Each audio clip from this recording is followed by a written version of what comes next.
Welcome to the Idea Climbing Podcast. Today, we're discussing how to design a successful business. My guest is serial entrepreneur Colleen Biggs. Topics include how Colleen built multiple companies and balanced her personal and professional lives, why entrepreneurs can't be lone wolves, and how to create your own support system, the one ingredient that all successful businesses have in common, and more golden nuggets of advice. I hope you enjoy the show.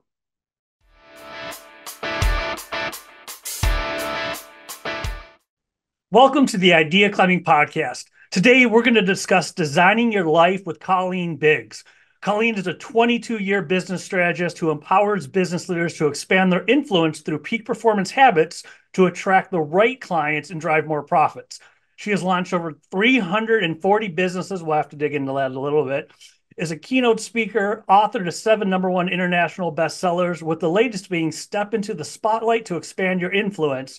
She's the CEO and founder of the LEAP community, which was awarded the most inspirational leaders in business and entrepreneur of the year in 2023. That's quite a start to the show. Thank you for being here, Colleen. I appreciate it. Thanks, Mark. It always sounds weird when someone reads all that. You're like, I did all that? That is crazy.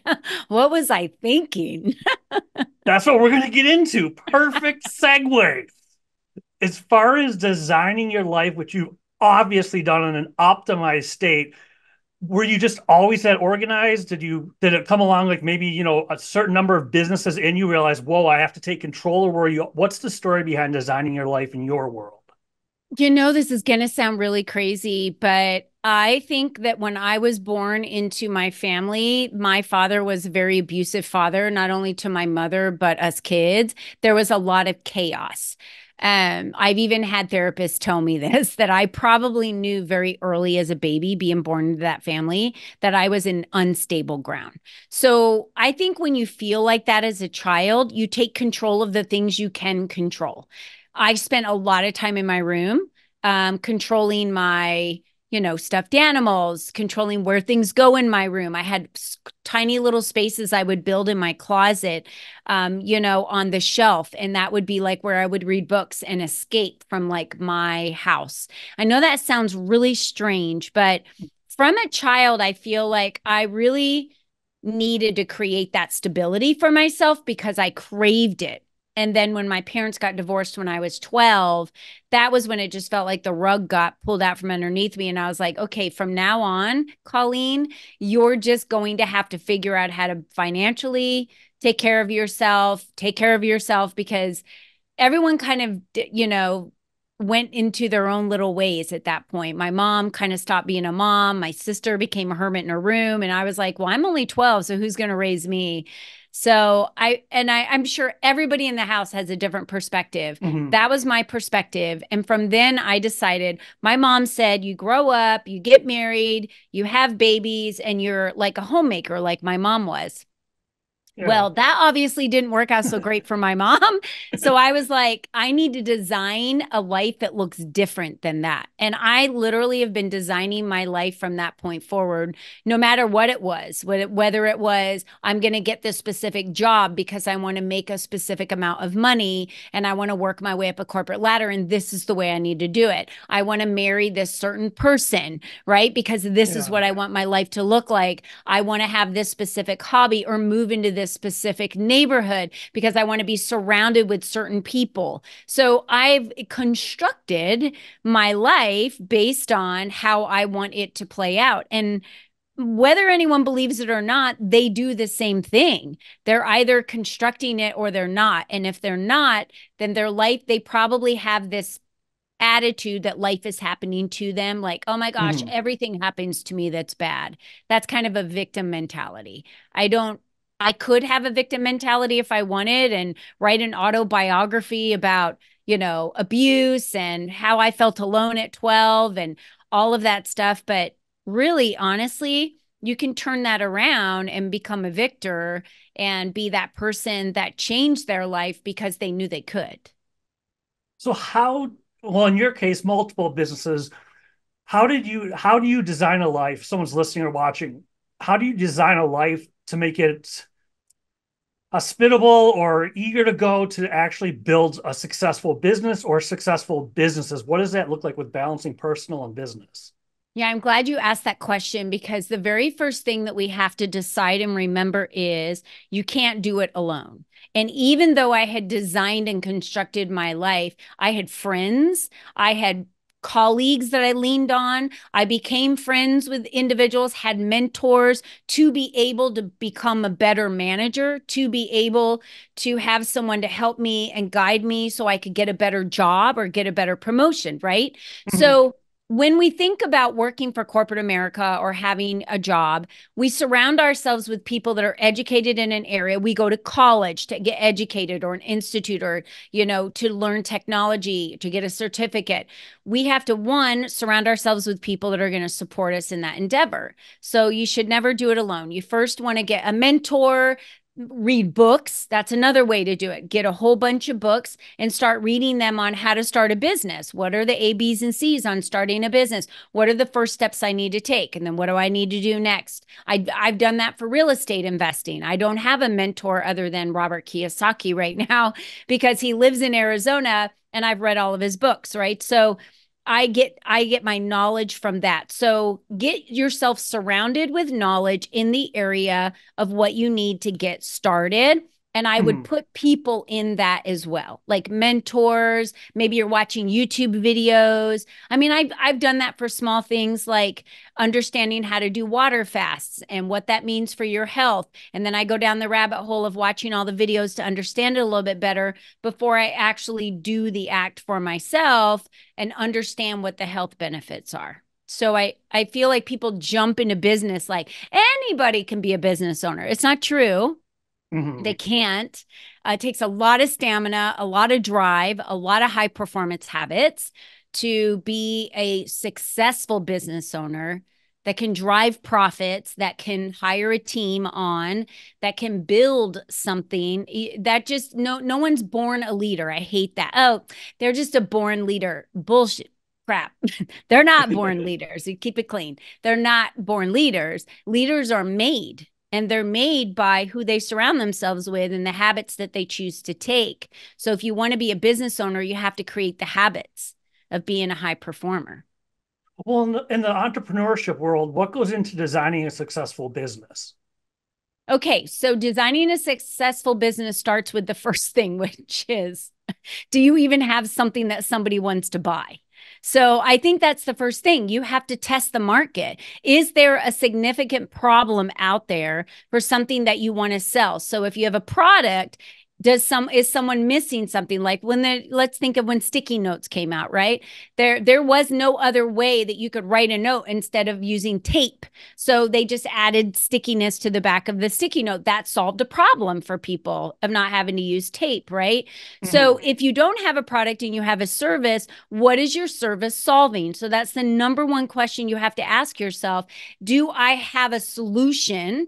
And am I the one credible to offer that solution for a problem that someone has? And that's probably the biggest issue I see with business owners is they Mhm. just get out there and think, "Oh, I can be a business owner and I can do this," but they don't understand kind of that whole communication and sales funnel and understanding, figuring out who your ideal customer is, because you should only be talking to your ideal customer. And when I ask people, who do you serve?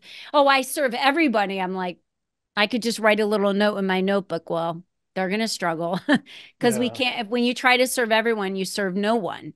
You need to know exactly who your target market is and what they struggle with. For example, people will say, Colleen, who do you serve? And I say, I serve female business owners that are looking to drive more revenue in their business. So they're either having a brand new idea that they need to get activated and implemented to monetize, or they have an idea and want to start a business and they want to monetize that.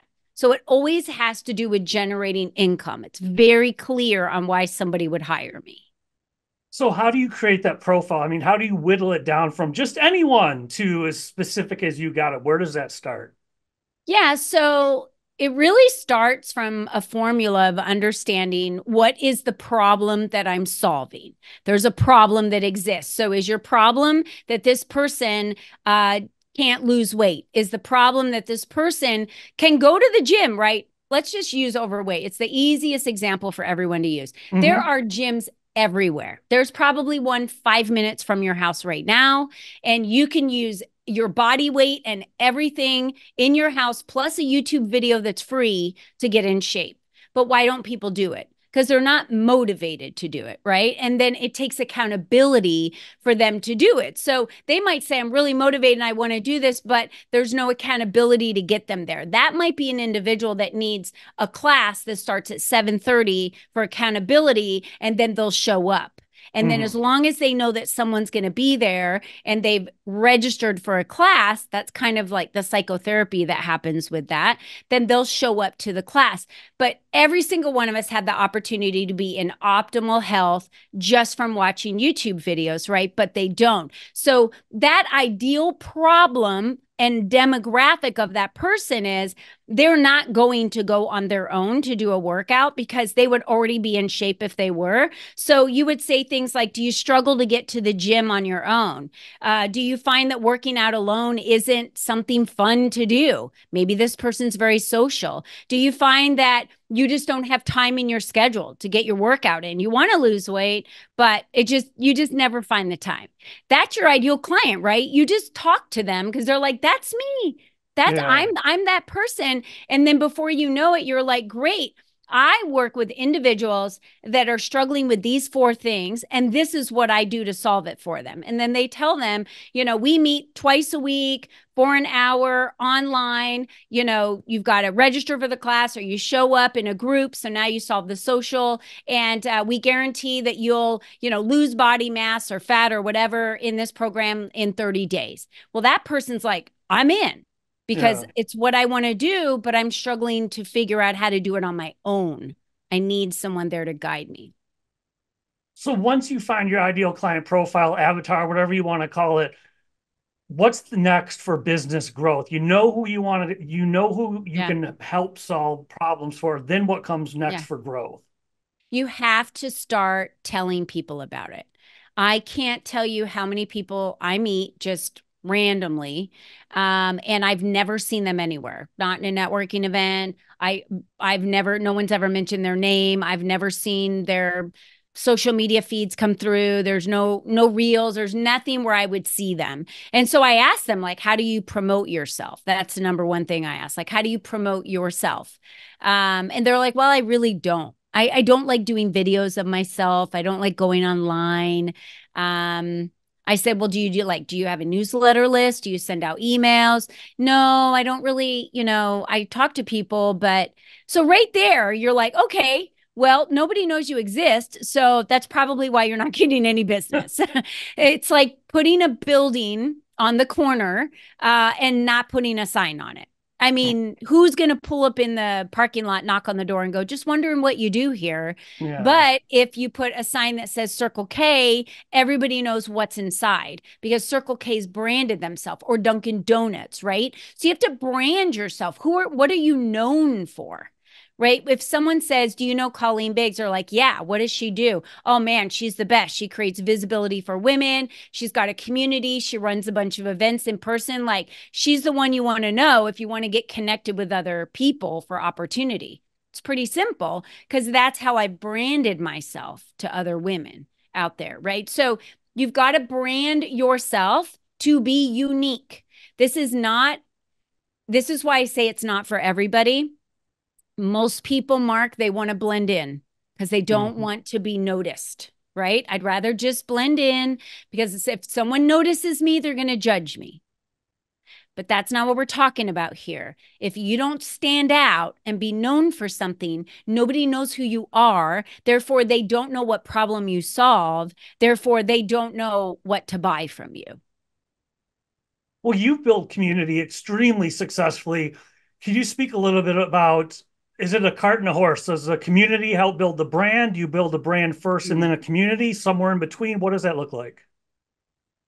I built the community first. And I really feel like the community helped build the brand because I did what I really preach to a lot of individuals, which is You need to be on other people's platforms. So OPP, we talk about that a lot, other people's platforms. Mm-hmm. But in the same breath, you need to build your own platforms. Who are you speaking to? How, if you don't have an audience, who are you talking to? You could build that audience and community on Instagram. I've seen hundreds of thousands of people do that, where they just start talking on Instagram and sharing all of their content and what they do, and they share their ideas. They share, this is what I did, to solve this problem. And then before you know it, people are following them, and they create a community of people around them, and now they have an audience. So I do say you definitely should create a community. And that's really by meeting people, nurturing people. So you do need to collect email addresses, follow them on social media, know their phone numbers. Mm-hmm. How do you nurture? How do you nurture relationships? How do you do little touch points? I was on a chair like many, many, many years ago, probably a decade ago, that was called a touch points chair that I was on. And we created touch points on how the customers would get these really nice pieces of information about their children that were enrolled in these programs over a year time that a child might be in a program, or a semester that they were in a program. It'd be like a child in school. How do we give touch points to the parents so that they stay very involved with what's Mm-hmm. happening with the children's progression?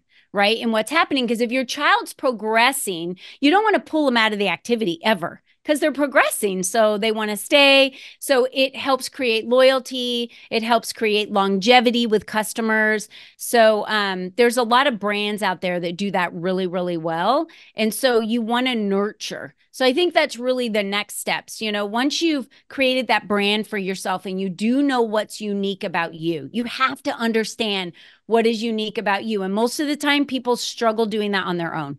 You have to hire someone to help you understand what is unique about you, because they're going to ask you a bunch of questions that's going to pull that out. And when someone's outside looking in, they can identify some of the great things about you and your Mm-hmm. gifts that you would never even bring to the surface to think it was a gift. Right. So go ahead. What are some of the ways you marketed yourself when you were in the earlier stages of your career? What did you do to market yourself? I was everywhere. And when I say that, you have way more time than money when you start. Way Yeah. more time. So your time is spent because you don't have all the clients. You don't, everything's not booked on your calendar with servicing and, for what people have paid for. What you're doing is you're networking, you're getting out there. So you're on other people's platforms, meaning you're on podcasts, you're on stages, you're in networking events, you're teaching workshops, you're doing anything and everything that people will allow you to do to get your face and your name out there. And I think in a week, I would spend about 30 hours just doing that. It's all Oh I my did. gosh. Because why would you not? I mean, what are you doing in a week when you first start a business? If someone says, well, I'm still working on my website, I still want to get my logo right. These are the people that I say, you're like, ready, fire, or aim, aim, aim, aim, aim. They just sit and aim forever, right? And then they Yeah. never fire. So I say ready, fire, and then aim. You can correct later. I think the fastest path to wealth is speed. So whether your website's built beautifully or not, whether you have everything set up perfect or not, all you need to know is what problem you're solving, who are you serving, and then get out there and tell every single person about it and make connections, meet people. And then you just start kind of building that circle for yourself. And then people will introduce you to other people. And then the ball just really starts rolling. And now I probably network now maybe an hour or two a week, maybe. And now most people refer individuals to me, and those are the phone calls I have on an ongoing basis, probably 6 to 10 hours. I'm having those phone calls a week, and I'm not out there having to fish anymore. Now I'm attracting the right clients. So once you start getting, let's say, middle between what you said in the beginning and what you do now, once you hit the middle point, how do you know what to say yes and no to, or what to, how many events to go to, or when to accept, or how do you start to whittle down what you say yes to? Well, this is what I do. So, and I think that if you're an entrepreneur, you're probably creative. You probably are very instinctual.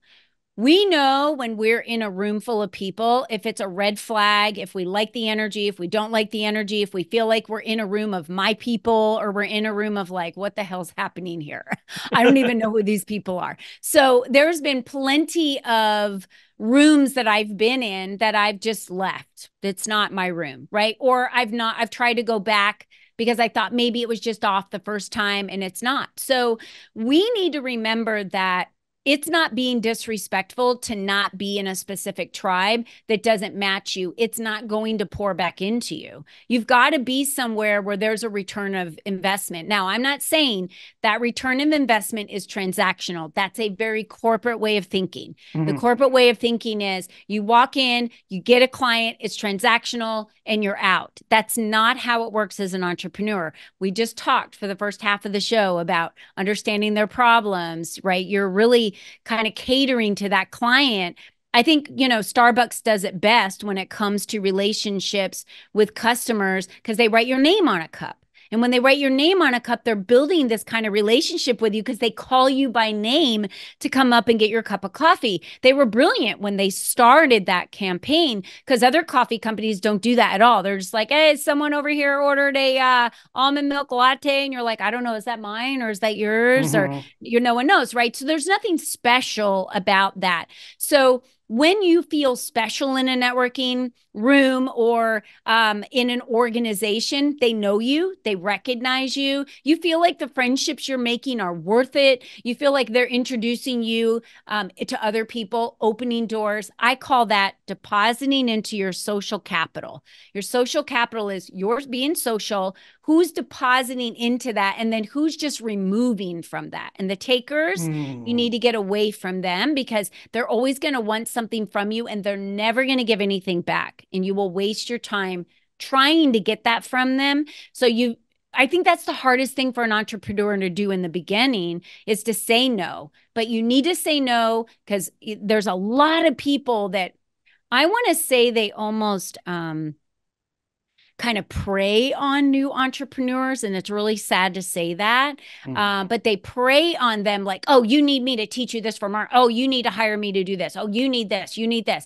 And I see so many entrepreneurs buying and doing all these things. And they can't ever complete it. And it's too much. And it's just all this chatter and they waste a lot of money that they don't have. You do have to invest in your business and invest in yourself, but make sure you're choosing the right people of where you're at right now and the steps that you need to take that are going to start generating income.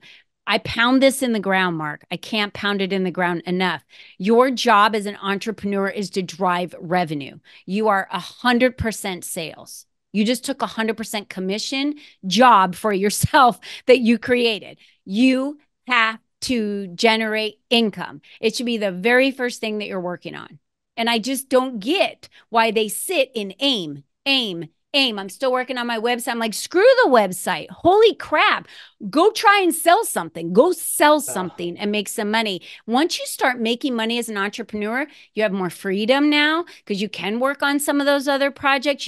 Your confidence starts building. You're motivated because you're like, hey, I'm actually making an impact. People are paying me for my services.